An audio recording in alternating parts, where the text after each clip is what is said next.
Hey guys, welcome back to the AR info. और 6 अगस्त 1945 की सुबह जापान के हिरोशिमा शहर के लोगों के लिए कोई आम सुबह जैसी नहीं थी।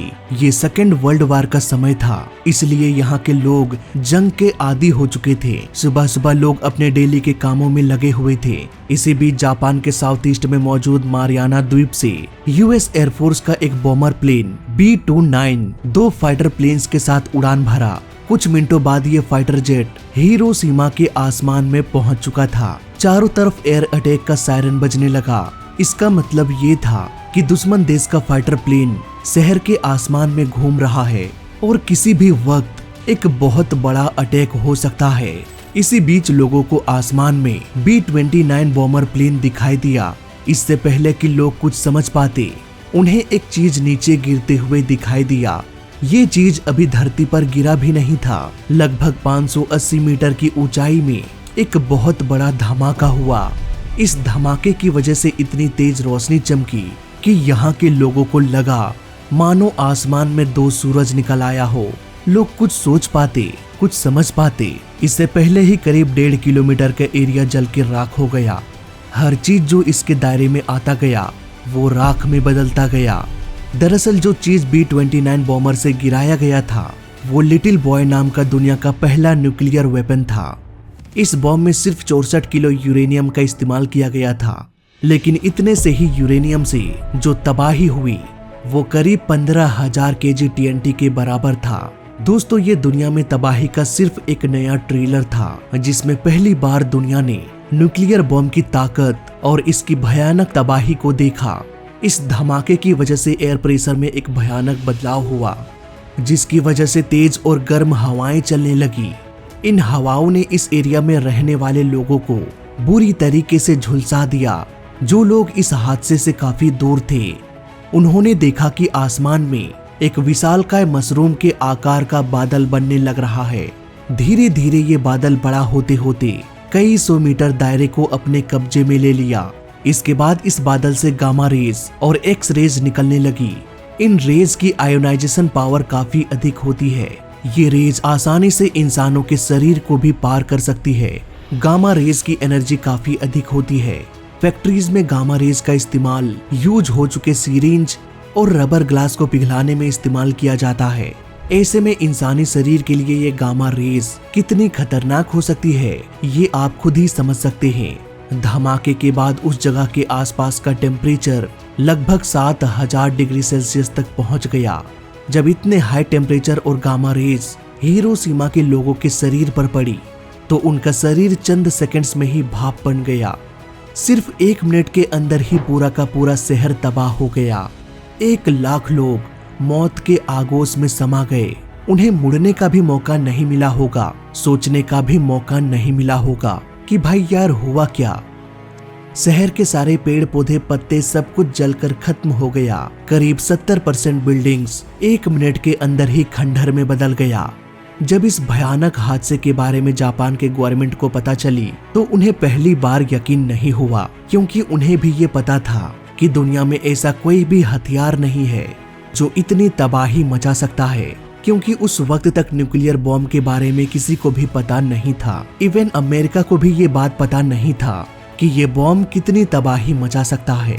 हालांकि अगले कुछ घंटों के बाद हकीकत सबके सामने आ गई। जापान ने ये देख लिया कि कैसे चंद सेकंड्स में हिरोशिमा जलकर राख हो गया। अभी दुनिया हिरोशिमा के सदमे से बाहर भी नहीं आ पाई थी कि अमेरिका 9 अगस्त 1945 को अपना दूसरा न्यूक्लियर बॉम्ब जापान के एक दूसरे शहर नागासाकी में गिरा दिया। हालांकि इसके पीछे नागासाकी के बदकिस्मती की एक अलग ही कहानी है। दरअसल 10 मई 1945 को अमेरिका में एक मीटिंग हुआ। इस मीटिंग में जापान के 4 शहरों पर न्यूक्लियर अटैक करने का प्लान बनाया गया, जिसमें कायोटो, हिरोशिमा, काकोरा और योकोहामा शामिल था। हैरानी की बात यह है दोस्तों कि नागासाकी इन चारों शहरों की लिस्ट में नहीं था।